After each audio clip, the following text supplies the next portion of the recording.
여러분 안녕하세요. 오늘도 무역 운송에 대해서 말씀드리도록 하겠습니다. 자, 무역거래에서 운송이 중요하다라는 거는요. 셀러 바이어가 그 계약을 체결을 할 때 중요한 본질적 의무가 뭐냐면 바이어 입장에서는 대금을 셀러한테 결제하는 거고요. 셀러 입장에서는 바이어한테 물건을 계약에 적시한 대로 적기에 인도해 주는 게 중요하겠죠. 그래서 그 운송이 중요하다. 적게 인도한다. 라는 게 중요한 거고요. 적게 인도하지 않으면요. 셀러 입장에서는 거기에 따른 책임을 져야 되겠죠. 그 다음에 이제 운송이 중요하다라는 거는 운송비가 제품의 원가에서 차지하는 비용이 상당히 큰 포션일 수도 있다. 그래서 어떻게든 물류비를 절감하는 게 중요하다라는 거죠.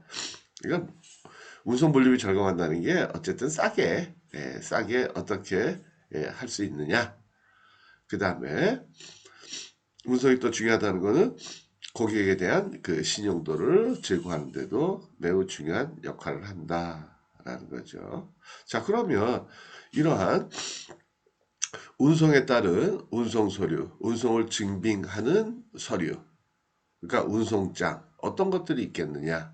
그래서 운송 수단별로 운송 서류는 부르는 명칭이 다르다라는 거죠. 그렇죠? 예.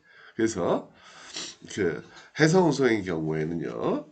보세요. 운송 서류라는 게 사실 운송장을 얘기하는 거잖아요. 그죠?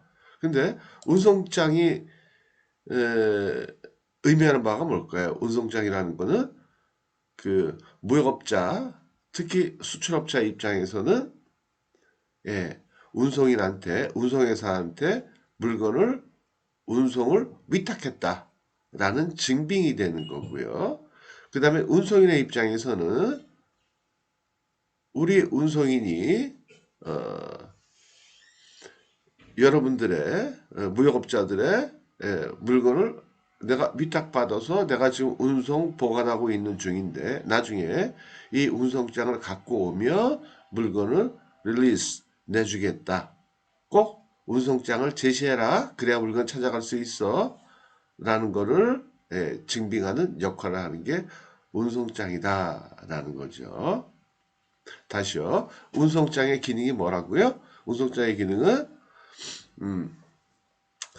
무역업자 입장에서는 운송인한테 물건을 위탁했다, 운송을 위탁했다라는 거고요.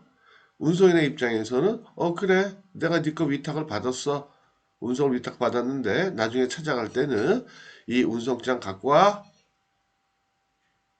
와라는 그러한 의미가 있다라는 거죠.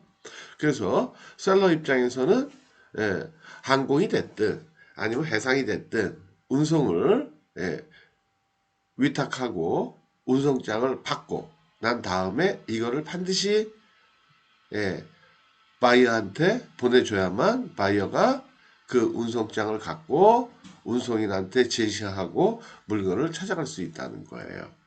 그렇죠? 그래서 그렇잖아요. 우리가 택배를 보내더라도 택배 운송장을 우리가 예전에는 받았어요.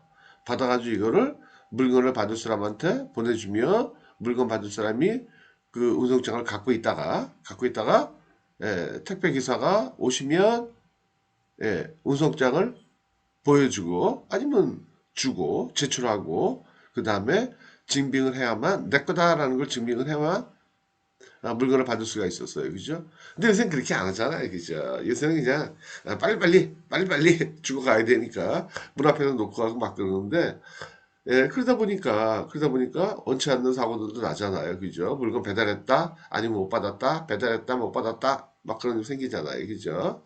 그래서 운송장은 매우 중요하다. 운송을 증빙하는 소리다. 그래서 여러분들 꼭 기억하실 게 그거예요.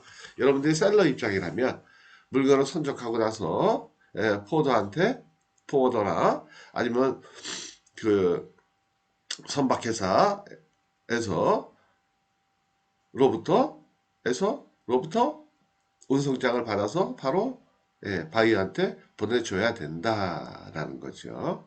자, 그런데 이런 운송수단별로 어떻게 부르느냐? 부르는 명칭들이 다 다르다라는 거예요. 만약에 수출품을 해상으로 운송한다, 배로 운송한다 했을 때 운송을 증명하는 운송 서류의 명칭은 선하증권 BL이라고 얘기한다라는 거야. 선하증권 Bill of Lading 해서 선하증권. 그래서 수출자는 이 선하증권을 선적 후 받아서 누구한테요? 운송인한테 받아서 갖다 줘요. 받아서 이거를 바이어한테 보내줘야 된다라는 거죠. 도착을 시켜줘야 된다. 그래야만 바이어는 물건을 찾아갈 수 있다라는 거죠. 그 다음에 또 SWB Seaway Bill이라는 해상화물 운송장이 있어요. 이것도 BL과 마찬가지로 물건을 배로 운송했을 때 보내주는 건데요. 기능이 좀 다르죠. BL 같은 경우에는 바이어가 물건을 찾을 때 물건을 찾을 때 반드시 원본이 있어야 돼요.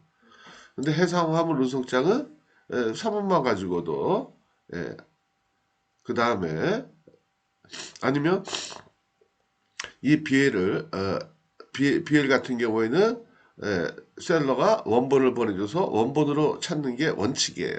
근데 SWB는 그렇지 않다.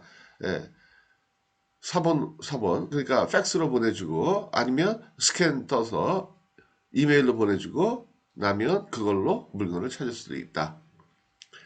근데 SWB는 요새 잘 쓰지 않아요. 그죠? 네. 차라리 BL을 서렌더를 시키는 경우들이 많다라는 거예요. 서렌더 시킨다? 이건 나중에 또 설명을 드릴게요. 그래서 이거는 선화증권을 BL을 이거 사본화 시키는 거예요. 서렌더 했다라는 거는 사본. 그래서 사본 가지고도 통관이 가능할 수 있도록. 그러니까 신속 통관이 필요한 경우. 그러니까 어떤 경우냐? 수출자, 수입자. 우리나라 입장에서 봤을 때, 그 거리가 짧은 그러한 지역들 있죠. 가까운 지역들, 뭐 홍콩이나 아니면 일본이나, 아니면 뭐 상해나 뭐 이런 데들. 오늘 배가 출항하면 내일 도착하잖아요. 그죠? 그런데 BL 원본을 보내려면 며칠 걸리잖아요. 그랬을 때 이 BL을 사본화를 시켜버리는 거예요. 원본에 대한 권리를 포기하고. 그러면 BL을 받은 다음에 원래는 원본을 보내줘야 되지만 사본을 바이어한테 보내더라도 바이어가 이 사본 갖고 물건을 찾을 수 있도록 만들어진 BL을 우리가 소위 surrender BL 그렇게 얘기한다는 거죠. 그러면 SWB와 비슷한 효과가 있는 거죠. 그렇죠? 사본 갖고 물건을 찾을 수 있다. 그 다음에 용선계약서라는 거는요. 이거는 배를 빌렸을 때 어떻게 용선이라는 얘기 해드렸죠. 차터 한다는 거. 그랬을 때 계약서를 쓰는데 그 계약서의 명칭을 우리는 차터 파티 해서 CP라고 부른다라는 거예요. 그 다음에 두 번째 아시겠죠? 그죠? 항공운송을 할 때는요. 항공화물 운송장이라는 거를 운송인이 발행을 해줘요. AWB. 이건 잘 기억하셔야 돼요. 그래서 이름이 달라요. 운송장의 명칭이.